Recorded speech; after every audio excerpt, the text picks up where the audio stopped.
अगर आप ड्रैकुला की मूवी देखना पसंद करते हैं तो रेनफील्ड आपके लिए एक परफेक्ट चॉइस हो सकती है, जो क्लासिकल ड्रैकुला वैम्पायर मूवी से अलग है।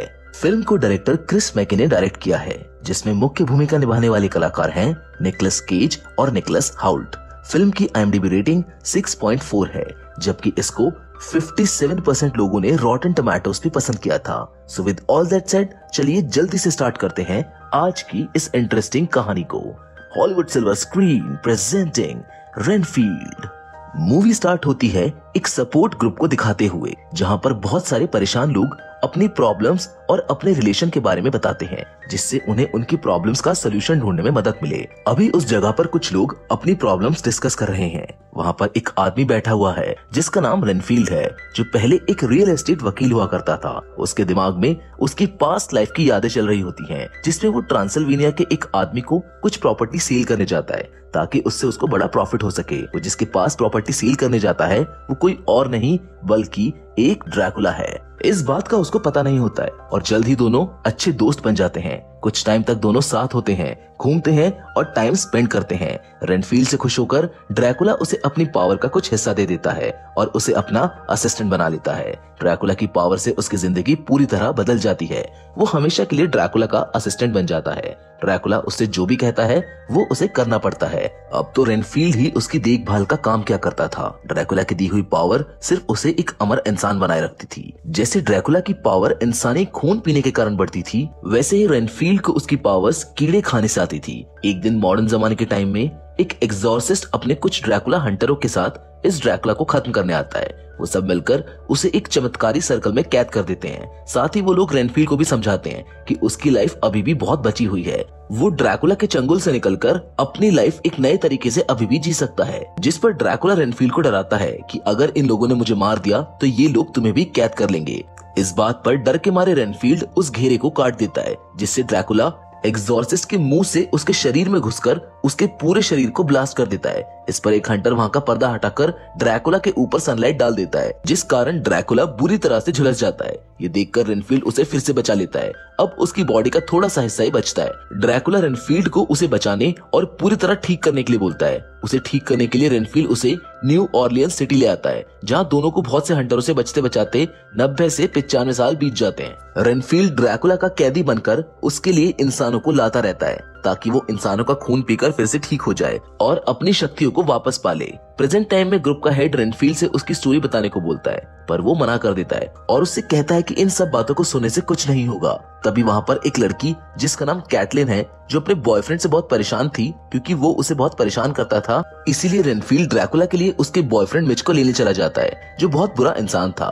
क्योंकि रेनफील्ड एक अच्छा आदमी है, वो नहीं चाहता कि उसके कारण कोई अच्छा इंसान मरे, इसलिए वो ड्रैकुला के लिए हमेशा बुरे लोगों को ही लाता है। मिच एक छोटा मोटा क्रिमिनल है जो किसी गैंगस्टर से ड्रग्स चुरा कर लाया है। रेनफील्ड वहां पहुंचकर उसके 2 लोगों को मारकर मिच को पकड़ लेता है, लेकिन तभी वहां पर एक मोटा तगड़ा आदमी आ जाता है और आते ही मिच को मारकर रेनफील्ड के पीठ पर हमला कर देता है, जिससे वो घायल होकर वहीं पर गिर जाता है। बॉडी में एनर्जी लाने के लिए रेनफील्ड एक बड़े कीड़े को खा जाता है और उस तगड़े आदमी के सिर पर मुक्का मारकर उसका सिर धड़ से अलग कर देता है। उसका सिर उस जगह से उड़ते हुए बाहर जाकर उसी गैंगस्टर की कार पर गिरता है जिससे मिच ने ड्रग्स चुराए थे। इसी ने उस आदमी को मिच को मारने भेजा था। इसका नाम टेडी है, जो शहर की सबसे बड़ी क्राइम फैमिली का बेटा है। टेडी अपने आदमी की ऐसी हालत देखकर वहां से भाग जाता है। एक चौराहे पर 2 पुलिस वाले रेबेका और क्रिस दोनों गाड़ियों की चेकिंग कर रहे होते हैं कि तभी वहां टेडी अपनी कार दौड़ाते हुए पहुंचता है। पुलिस वालों को देखकर वो कार से अपने ड्रग्स लेकर भागने लगता है। रेबेका उसे पहचान लेती है, जिससे वो उसका पीछा करती है। उनसे पीछा छुड़ाने के लिए टेडी उन पर ही ड्रग्स फेंकने लगता है, जिससे एक पैकेट क्रिस के मुंह पर ही फट जाता है, जिससे क्रिस को पता चल जाता है कि ये ड्रग्स है, जिस कारण रेबेका उसे पकड़कर गिरफ्तार कर लेती है। रेनफील्ड मिच और उसके लोगों की बॉडी लेकर ड्रैकुला के पास आ जाता है, जो अभी भी ठीक नहीं हुआ है। ड्रैकुला उनके खून को चखता है, लेकिन उसे इसका स्वाद बिल्कुल भी अच्छा नहीं लगता है, जिसको वो वहीं थूक देता है और कहता है कि ये आदमी एक बुरा इंसान है, जबकि मुझे ठीक होने और अपनी पावर्स वापस पाने के लिए अच्छे लोगों की बॉडी का खून पीना पड़ेगा, जैसे नन और चीयर लीडर्स। जिस पर रेनफील्ड उससे कहता है कि इसमें तुम्हारी ही गलती है, क्योंकि तुमको लोगों से सावधान रहना चाहिए था, जिससे मैं भी अपनी लाइफ लाइफ अच्छे से जी पाता। उस बात को सुनकर ड्रैकुला को गुस्सा आ जाता है और वो उसका पेट काट देता है, जो उससे बोलता है कि मैं तुम्हारा बॉस हूँ, तुम्हें मेरा ख्याल रखना ही होगा। फिर वो अपने हाथ से खून निकालकर उसके पेट पर डाल देता है, क्योंकि उसके खून में हीलिंग पावर्स हैं, जिससे रेनफील्ड ठीक हो जाता है। अब उसके पास ड्रैकुला का ऑर्डर मानने के अलावा और कोई ऑप्शन नहीं था। उधर पुलिस स्टेशन में टेडी इंटरोगेशन रूम में जोर जोर से चिल्ला रहा होता है, लेकिन इससे पहले वो उन्हें कुछ बता पाता, वहाँ पर उसका वकील आकर उसे छुड़ा ले जाता है। इससे रेबेका बहुत दुखी हो जाती है, क्योंकि इस गैंगस्टर ने उसके पापा को उनकी ड्यूटी के दौरान मारा था। ऑफिसर ब्राउनिंग उसे समझाते हैं कि वो उसके पापा जैसे निडर है, लेकिन ये सब करके तुम अपने करियर को ही बर्बाद कर रही हो। बाहर वो अपनी बहन केट से मिलती है, जो FBI में काम करती है। दोनों ने उस गैंगस्टर से बदला लेने के लिए ही पुलिस ज्वाइन की थी। केट रेबेका को बोलती है कि वो जानती है कि जिस गैंगस्टर ने उनके पापा को मारा है वो वापस से छूट गया है। मैं भी उससे बदला लेना चाहती हूँ, पर अभी सही वक्त नहीं है। हम दोनों एक साथ मिलकर उससे अपना बदला पूरा करेंगे, लेकिन हमें थोड़ा प्रोफेशनल होकर काम करना होगा। हमें न्याय जरूर मिलेगा। टेडी अपने घर में अपनी माँ बेला से मिलने जाता है, जो उसे चिल्लाती है कि उनकी फैमिली इस शहर की सबसे बड़ी क्राइम फैमिली है। हमने एक बहुत बड़ा एम्पायर खड़ा किया है। हमारी फैमिली का फ्यूचर अब तुम्हारे हाथों में है, लेकिन तुम एक छोटी सी चीज भी नहीं संभाल सकते। तुम फ्यूचर में राज कैसे करोगे? तुम्हें लोगों में डर बनाकर रखना होगा, इसलिए जाओ और जाकर सारी चीजें ठीक करो। उधर मिच के अड्डे पर रेबेका और क्रिस दोनों वहाँ की तलाशी लेने आते हैं, जिन्हें इस जगह के बारे में टेडी ने बताया था। ये वही जगह है जहाँ पर रेनफील्ड ने उन लोगों को मारा था। वहाँ पर उनको एक खून से सना हुआ पेन मिलता है, जिससे रेनफील्ड ने मिच के लोगों को मारा था। उस पेन पर एक कैफे का नाम लिखा हुआ था। दोनों उस कैफे पर जाते हैं। उनके पीछे पीछे टेडी भी बेला के कहने पर वहाँ पहुँच जाता है। इस कैफे पर रेनफील्ड भी बैठा हुआ है, जो ड्रैकुला के लिए खाना लेने आया था। उसे वहाँ ड्रैकुला के मुताबिक नन और चीयर लीडर दोनों मिल जाते हैं।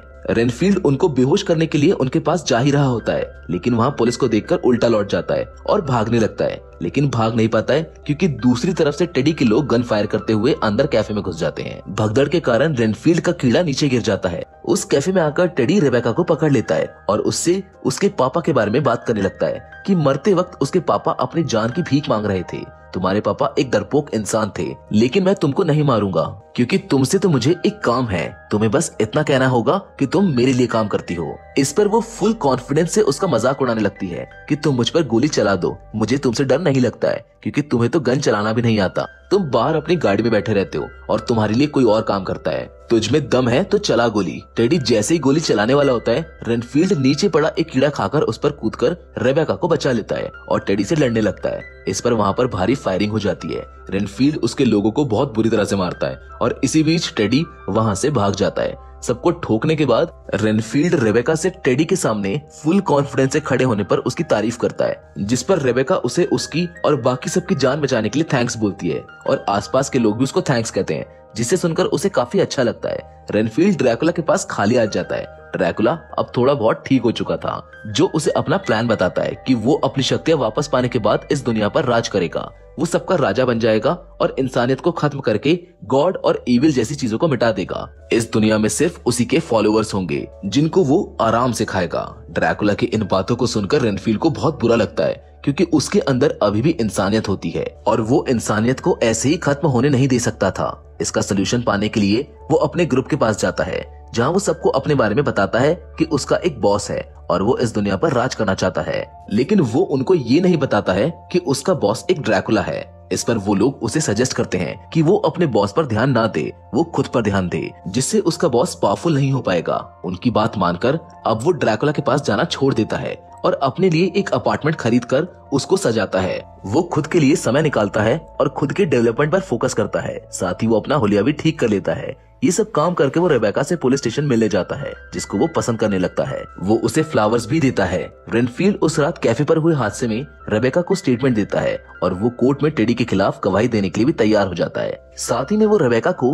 मोटिवेट भी किया करता था और बात बात पर उसकी तारीफ करता था, जिसको सुनकर वो काफी खुश होती है। इधर बेला कैफे के सीसीटीवी फुटेज में रेनफील्ड को सबको मारते हुए देखती है और टेडी को उसे ढूंढकर मारने के लिए भेज देती है। पुलिस स्टेशन में रेबेका अपनी बहन को वही पेन देती है जो उसको उस साइड से मिला था। रेबेका बोलती है कि जाओ और इस पेन पर लगे खून का डीएनए मैच करो। उधर टेडी अपने लोगों के साथ रेनफील्ड को ढूंढते हुए एक पुराने हॉस्पिटल पहुंच जाता है, जो ड्रैकुला का बेस होता है। टेडी को वहाँ पर बहुत सारी लाशें पड़ी मिलती हैं, जिन्हें देखकर वो अपने साथियों को बेला को कॉल करने को बोलता है। पर वहाँ पर ड्रैकुला आ जाता है जो उसके गुंडों को मारने के बाद उसका गला पकड़ लेता है, जहाँ पर वो उसके सभी लोगों को खत्म कर देता है और लास्ट में टेडी के पास आता है। इस पर टेडी उसे रेनफील्ड की फोटो दिखाकर उससे उसके बारे में पूछता है। ड्रैकुला उसे बताता है कि वो तो उसका असिस्टेंट है जो उसका ध्यान रखता है, लेकिन टेडी उसको बोलता है कि रेनफील्ड को तो बाहर अच्छे काम करने में मजा आ रहा है और वो अच्छे और मासूम लोगों को बचाने लगा है, जो कि ड्रैकुला के रूल्स के खिलाफ था। इतना सुनते ही वो गुस्से में चमगादड़ बनकर रेनफील्ड से मिलने पहुंच जाता है। अब वो ठीक हो चुका था क्योंकि उसने टेडी के लोगों को मारा था और उनका खून पी लिया था। ड्रैकुला रेनफील्ड से मिलने उसके अपार्टमेंट में चला जाता है और उसके कपड़ों की तारीफ करता है। उसे देखकर रेनफील्ड पहले तो डर जाता है, लेकिन फिर अपने हिम्मत जुटाकर उससे कहता है कि अरे बॉस, मैं तो आपसे ही मिलने आ रहा था, मेरे पास बहुत सारी डेड बॉडीज हैं। लेकिन ड्रैकुला को सब कुछ पता चल चुका है कि वो निर्दोष लोगों की जान बचा रहा है। ये सब सुनकर ड्रैकुला गुस्से में उसकी बेइज्जती करने लगता है कि तुम यहाँ खड़े हो तो सिर्फ मेरी शक्तियों के कारण, और तुम्हारी वजह से मुझे बहुत कुछ सहना पड़ रहा है, क्योंकि तुम जैसे अपने बीवी और बच्चों को छोड़कर चले गए थे, वैसे ही तुमने मुझे भी छोड़ दिया। इतना सुनकर रेनफील्ड बहुत दुखी हो जाता है और ड्रैकुला के पास एक किताब लेकर आता है जिसमें से वो कुछ लाइनें पढ़ता है और ड्रैकुला से कहता है कि मैं खुश रहना और प्यार पाना डिजर्व करता हूँ। ये सब सुनकर ड्रैकुला हंसता है और उस किताब को लेकर उसके पीछे देखता है। उसमें लाइफ स्प्रिंग चर्च का नाम लिखा हुआ था, जहाँ पर सपोर्ट ग्रुप बैठता है। इतना देखते ही ड्रैकुला वहाँ से चर्च के लिए निकल जाता है।